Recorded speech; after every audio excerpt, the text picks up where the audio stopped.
Hey, Dennis, welcome to the show. Thanks, Jordan. Good to be here. All right, let's hop right in. I want to rewind the clock. 1994, Boston University. You're a freshman. Did you think at that point, did you have any inclination you were getting into marketing, or was it, I'm going to go and just see where the world takes me? Yeah, no idea. At the time, I thought I wanted to be on Wall Street, and I thought I wanted to be a stockbroker or a trader or something like that. So showed up. 1994 was kind of the early days of the internet, reaching the masses. Dug through email, played around with some databases, and said, "This is pretty cool." So that was my change in career path, going from a finance Wall Street guy into tech.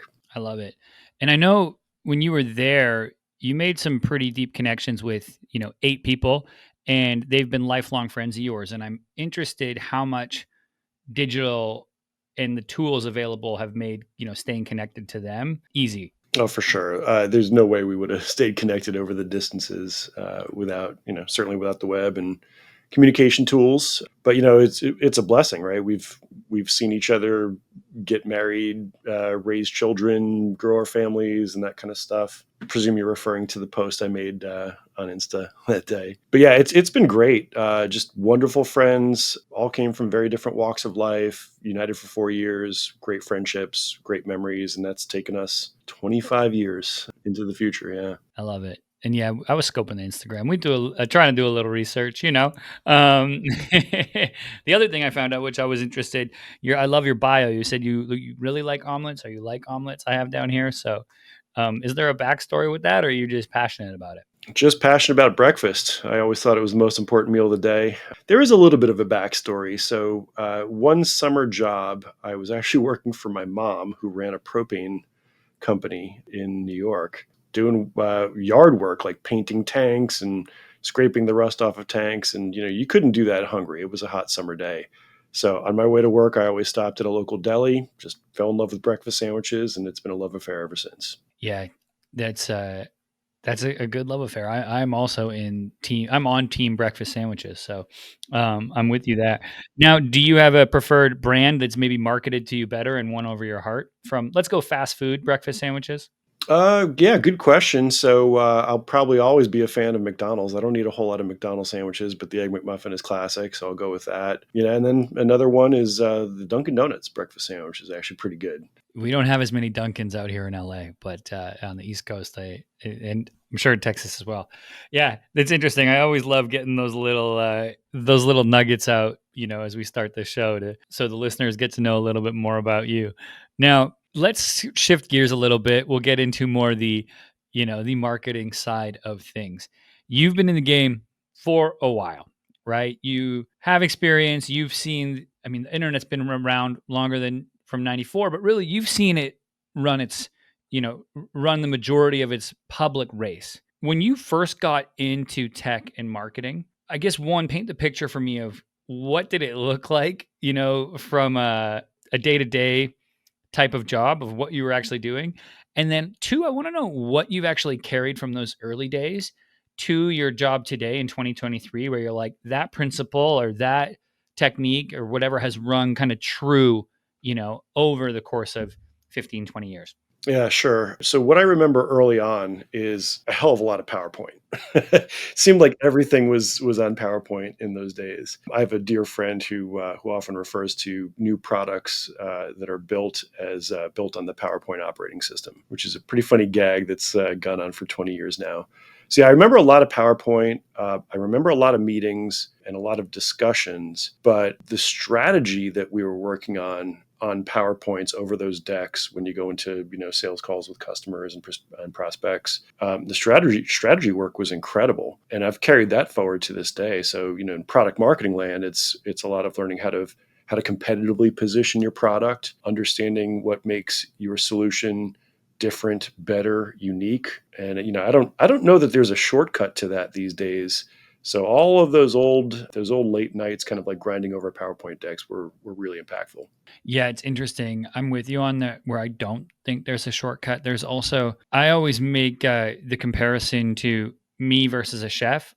Yeah, we could both have a recipe printed out and go into the kitchen, and sure, there's the recipe, but the subtleties and the perfection and the craft work that's going to be put into the chef's, meal versus mine. And I think there's a little bit of like, I used to discount experience when I first got into the professional world. I was like, I'm young, like those older people don't know nothing. And then you kind of go through a couple things in your career and you go, oh, there's some wisdom there. There's some experience there, that learning how to actually do things the right way, how to put together strategy, how to spend those late nights and think about different angles, and what are the maybe the potential threats we're not seeing? Are there blind spots? Who is the buyer persona? Whatever it may be, you can't chat GPT your way to a lot of that. So I respect that part of the game a lot. Now, out of that, right, in this marketing side of things, and we talked a little bit offline about this, as the internet and internet culture and people continue to evolve, they also stay the same, but the internet keeps moving, and it's important to experiment, not be left behind, figure out what channels are working.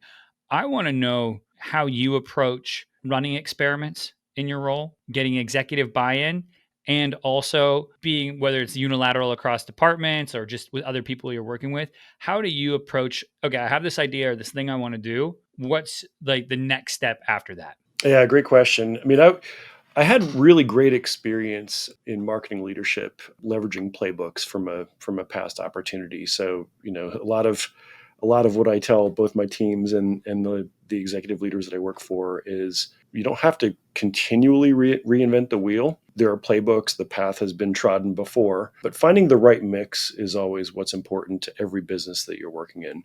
So, it all starts with having a plan, right? There's generally some sort of a framework for a program that you can begin executing against. So, you're going to want to set up your paid programs. You're going to want to make sure that your organic fundamentals are in place, that your content programs are up and working and producing content and generating leads that way.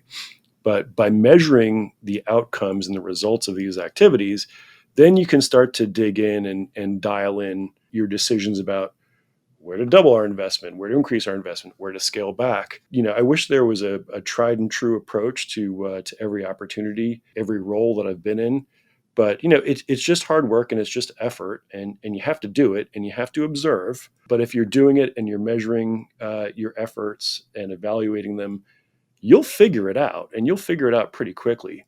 You don't have to run, especially when you're in enterprise software, you don't have to run these really, really long experiments to get a good direction on what's working. Classic example. In most B2B fields, LinkedIn is a great channel. It sometimes is not if you go into kind of the down market and the SMB space. You have to run those ads, you have to get those content programs up on LinkedIn, and you have to observe your funnel to see whether it's generating any leads, to know if you really, really want to double your investment, triple your investment in LinkedIn. I always like to proceed cautiously.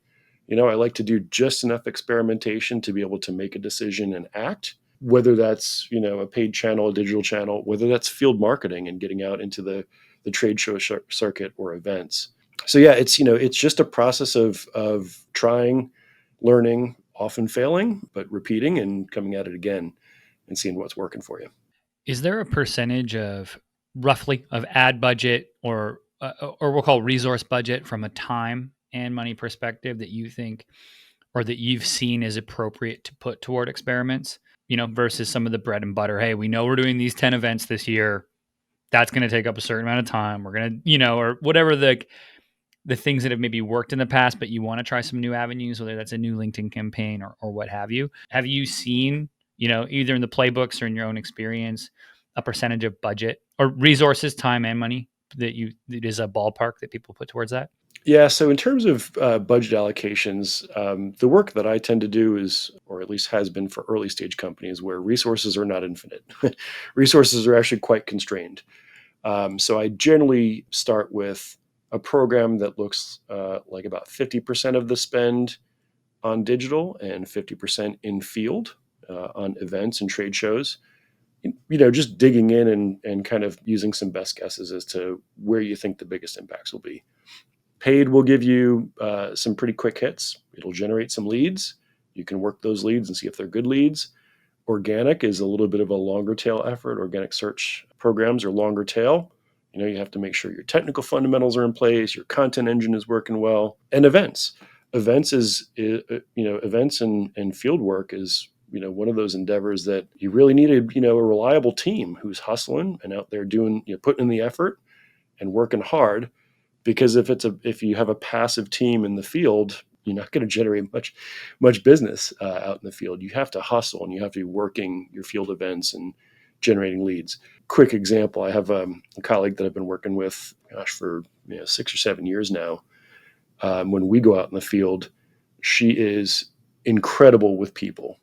Doesn't stick around the booth, right? She's out talking to people on the trade show floor, attending sessions, having conversations, and she's like a lead magnet, right? She'll just bring business over to the booth where, our subject matter experts are there to have the great conversations and convert those leads. It really, really pays to hustle in the field. Which events you go to, start with the big ones, start with the ones where your audience, you think your audience is most likely to be, and then venture out from there. Yeah, it's interesting. I always think with playbooks and platforms and any plan, it's similar to a playbook in the NFL. If I don't have the players to execute the plays, it doesn't matter how great the drawing is. Or likewise, somebody like Patrick Mahomes, it doesn't matter what the play is called, he's probably going to make it look nice. So if you do have those all stars leaning into, okay, how do we leverage our team's strengths? Then, to understand we have this person here, maybe for 2 years, maybe for 5, maybe for 20, but we know that we need to lean in to their strengths right now because they are, they really are a tent pole when it comes to bringing stability to a channel. So I love that. Yeah, that's right. I mean, yeah, just like your sports analogy there. It's a balancing act. If you have great playbooks and great process, then you can afford to take some chances with the people. If you have great people, you're less reliant on your playbooks and your process for success. And if you have both, then even better. Yeah, it's that's when you hit pay dirt. Now, one of the things I'm always curious about, and CMO tenure right now is at the lowest it's been. So it's the lowest it's been in the last 40 years. I think it's 3.3 years on average CMOs are around. So seeing we have these plans, we want to do experiments, we have playbooks, and then a new CMO comes in and says, we're changing course next year, right? And I've at least experienced that being on the agency side where, hey, we're going with a different agency, or a CMO comes in and then we're getting hired. I'm like, okay, so that was, they were going to come in and shake things up no matter what. I guess how much have you seen that in your career where somebody just comes in and it's like, oh, we were building the airplane, as we were flying it, we had this plan, it was moving, and now oh shit, I guess we're going down and building a completely different airplane. Have you experienced that scenario before? Yeah, I think we've all experienced that scenario before. And I actually have a theory about this. So, in the past, I've been asked, how come every candidate doesn't know this stuff? And I think the answer is twofold, and it's changing. But, the first part of the answer is I still don't think they're teaching it in school. I don't think you get out with a marketing degree and kind of know these high velocity SaaS tech marketing playbooks that you only get and become aware of when you're in the job and you're doing it. So I still don't think it's being taught, very reliably in business school. My second thought on it is everyone calls a function of marketing home. So, there are people who came up through their career with experience in the brand world, call it the old CPG tradition. There are people who came up hardcore digital, paid search, analytical marketing, and that's what they call home. There are people who came up through events and direct marketing, and that's where they call home. But when you get to a leadership position, you kind of need to be all of those things. You need to be from all of those places. And it's hard to be from all those places at once because most people are specialists in the marketing world. Most people came up specializing in one discipline of marketing. So when your question is about CMO tenure, which your number was what, 3 years? I think it's in some verticals it's probably even smaller than that. I think you get to a point in a marketing leadership role where, in order to be successful and in order to meet your investors' expectations for funnel growth, you have to be good at all these things. And it's difficult to be very good at all those things. Yeah, I put it down to if you get into those roles, the most successful people I've seen in those roles, they can read and write a couple languages. And what I mean, maybe one brand, one is performance, one is maybe product development, and they can read and write, and we'll call those languages, each channel or each thing, but they can read every language. They might not be able to do all of them, but they're able to understand, oh, okay, I know the importance of field marketing and events, so I'm going to trust my VP to go and be a shepherd of the budget and execute and just come back to me and, work with that person. I've also seen on the flip side though, where a person comes in and they're a completely, you know, uh, analytical person and they think brand it doesn't exist. Meanwhile, they're in like they have 7 Patagonia logos all over them. And they're like, brand's not important. And so I've seen both, both sides of that. Let's talk a little bit now about where you're at today. Enterprise, we got one model, right? And I love the innovations on enterprise. And we have a lot of people who are B2B and are on, the unsexy side of marketing, right? We're not getting Super Bowl commercials, but it matters and it helps big business. And I'm always fascinated at what companies are doing in this space. So what is one model doing? And what are you all focusing on right now with regards to, your marketing programs? Yeah, absolutely. So, if you look at the current situation at large companies, at enterprises, certainly large government agencies, and even large philanthropic organizations and charities, all of these organizations are investing in technologies to help them manage their workforce. They're hiring, they're turning over, they have goals for retaining great employees, developing these workforces. And all of these strategic objectives are supported by systems and data. And the data is everywhere, right? It's coming in from dozens and dozens of systems.